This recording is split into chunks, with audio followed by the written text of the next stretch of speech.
We have a big signing in the Minnesota Wild organization. The Washington Capitals have themselves a new head coach, and we also have some trade rumors regarding Oliver Ekman-Larsson maybe going to one of the teams in Alberta, either the Oilers or the Flames. We also have some additional trade rumors on the Sabres and Sens. Stay tuned for all that and more coming up next.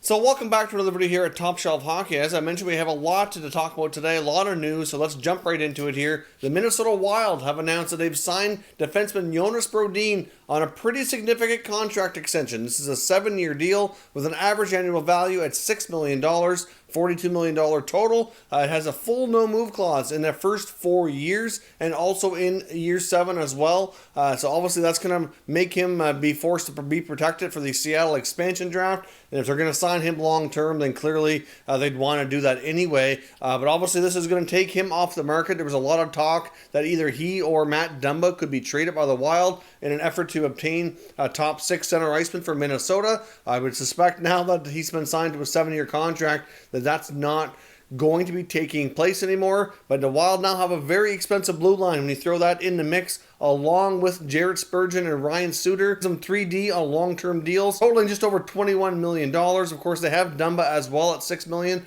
for another 3 years.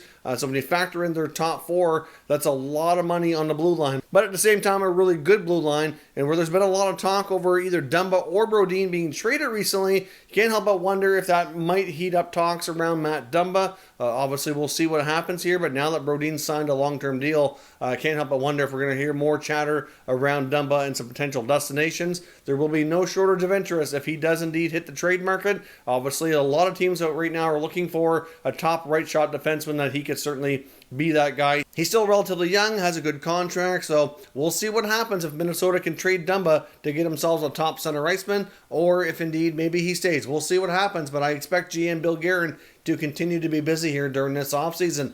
Now, as I mentioned, we have some news out of Washington as well. The Capitals have announced that their new head coach will indeed be Peter Laviolette. Of course, we had reports recently that it was down to Laviolette, Gerard Gallant, and Mike Babcock. We had reports previously as well that Laviolette was involved in the New Jersey Devils head coaching search, and I think he kind of withdrew from that because it didn't sound like they were willing to offer the kind of money he was looking for. It's believed, based on reports here from Pierre LeBrun and Elliot Friedman, that it's a 3-year contract, and he's going to be making well over $4 million per season. Sounds like it's going to be in the high 4s each year, so that's a pretty hefty salary here for Laviolette. But of course, he comes with a long history of success, including stops with the Islanders, the Canes, the Flyers, and the Predators, and he's had some pretty deep playoff runs in there as well. So we'll see what happens with Washington and how their new coach can get going there, but obviously that's a big move for them. And they also have word from GM Brian McClellan that he fully expects Braden Holtby is indeed going to hit free agency, which is really no big surprise. As we mentioned before, it's pretty much impossible for the Capitals to re-sign Holtby.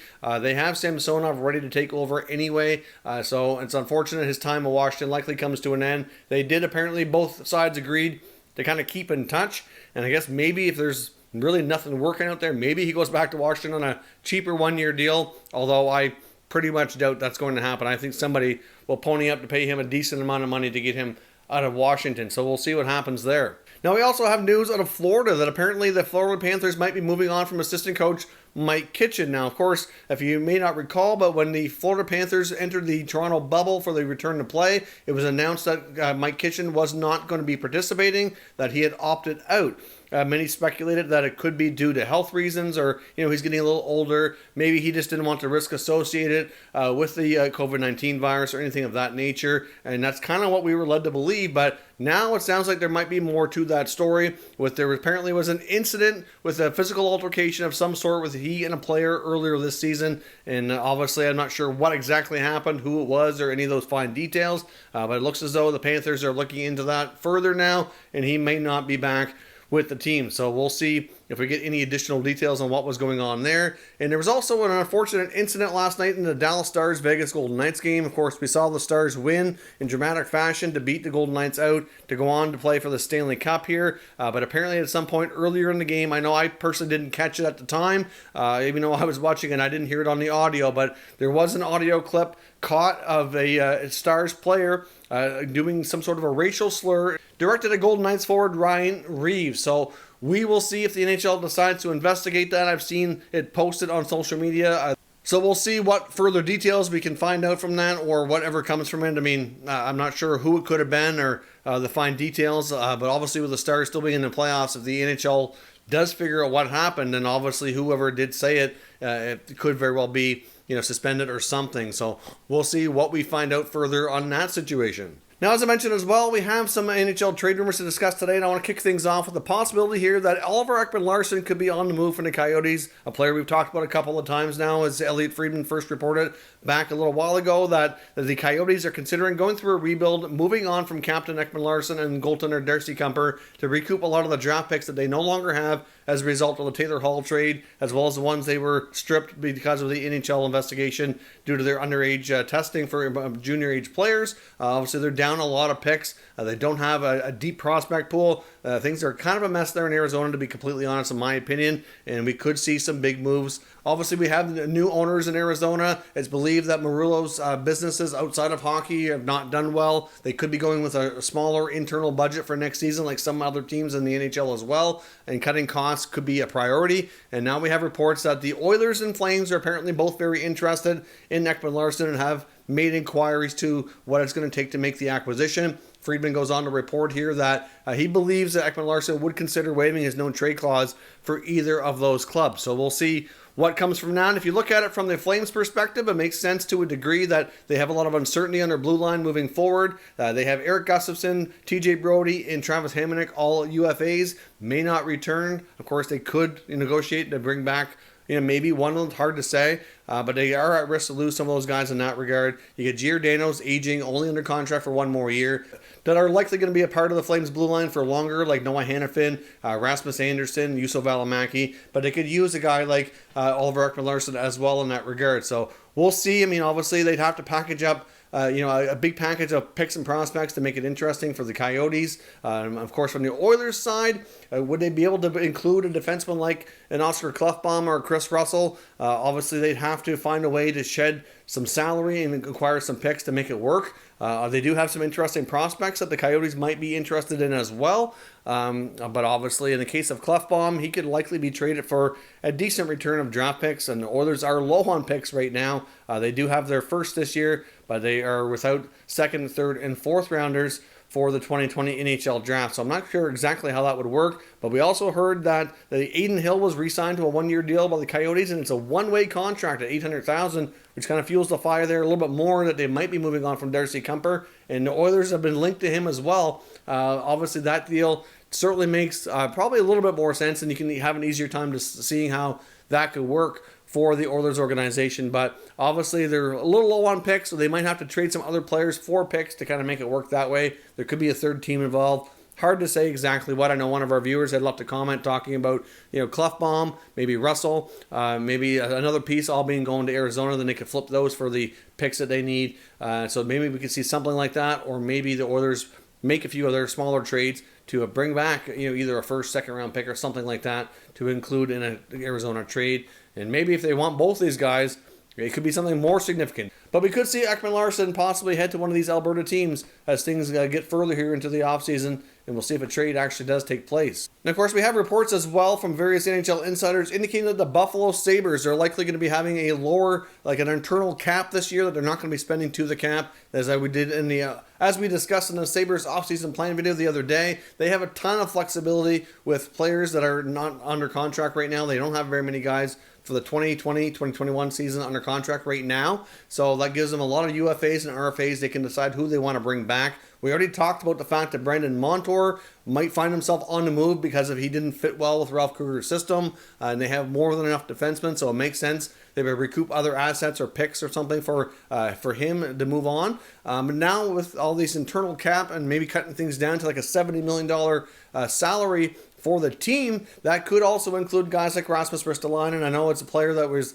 heavily involved in the rumor mill, has been discussed so many times, never traded. Kruger seems to like him, but they may not be able to afford to keep all those guys, and a guy like him or Kyle Okposo would be, the type of salary they might be looking to shed. Nakposa would be very difficult to do with his injury past, and obviously lack of production hasn't really worked out great for him in Buffalo. So we could see more than just Montour on the move for them to help keep their salaries down. But I would think like a team like the Winnipeg Jets would be a prime team for the Sabres to talk to. They're in the Western Conference, which they quite often prefer to trade, versus having a division rival, for example. The Jets clearly need help on the blue line, and either of those guys would be very interesting, I would think, for them. So that could be a prime trade candidate as an example there. But we could see more moves out of Buffalo in order to kind of cut costs down and keep their internal budget that they're expected to do this year. Now, let's also move on to the Ottawa Senators, and Bruce Garriock of the Ottawa Sun had some interesting tidbits in an article today talking about what we could see from the Senators as we approach the NHL draft. Of course, they have a lot of draft currency with a lot of draft picks, so they are expected, as I mentioned before, Pierre Dorion should be very busy, but Garriock goes on to talk about that one of those first-round picks, and it will likely be the one from the Islanders, which would be the lowest one, very well could be used to attempt to acquire a top 6 center iceman. That a lot of their centers right now are relatively young or just not really poised to be top 6 guys, like a Chris Tierney, for example, better suited for third or fourth line duty, and guys like Josh Norris and Logan Brown, for example, are just not quite ready as well for that, consistent top 6 minutes. They can get themselves a relatively young top 6 center iceman, depending on what's out there in the market. That very well could be a type of deal we see for them. So they very well could put one of those picks to use rather than, make all selections with them. And of course, on the blue line, we already know that Mark Borowiecki likely isn't returning. Sounds like they're not willing to give the term and money that he was looking for. So even though they were interested in keeping him around, that it just wasn't going to work out for what they're willing to give him at this stage of his career. And there is some uncertainty about Ron Hainsey as a UFA, may not be back either. So with Borowiecki and Hainsey possibly departing through free agency, they very well will create a hole on the blue line. Of course, they have guys like Shabbat, they have Zaitsev, they have Mike Riley. They have some young guys like Christian Wolanin and Eric Branstrom who very well could get full-time spots next year. But to have another veteran in the mix there, someone who can play, even if it's a second or third pairing D, would be wise for them to kind of take the pressure off the young players, and so that they don't have to play quite so many minutes in so many situations, so they can kind of protect them a little bit as they continue to develop here. So they could do that either via trade with some of their draft picks as currency to go out, or possibly dip into the free agent market. There's a lot of guys looking for contracts, and they might be able to find somebody on a short-term deal that could fit the mold for what they're looking for there. So we'll see. But I do expect Pierre Dorion to be extremely busy as we get further into this offseason, as we approach the NHL draft here as well. So they also mentioned in this article that Thomas Chabot is very well could be the next captain of the team, that Garriock feels he's the leading contender, and he could have a C on the jersey as early as the coming season. Personally, I would think that that's probably a good idea. He'd be a great candidate, but I would also consider Brady Tkachuk as well. And he's also eligible for a contract extension as he enters the final year of his ELC. So it would be nice for Sens fans to get some reassurance here that the team's going in the right direction if they can get Tkachuk locked up this summer.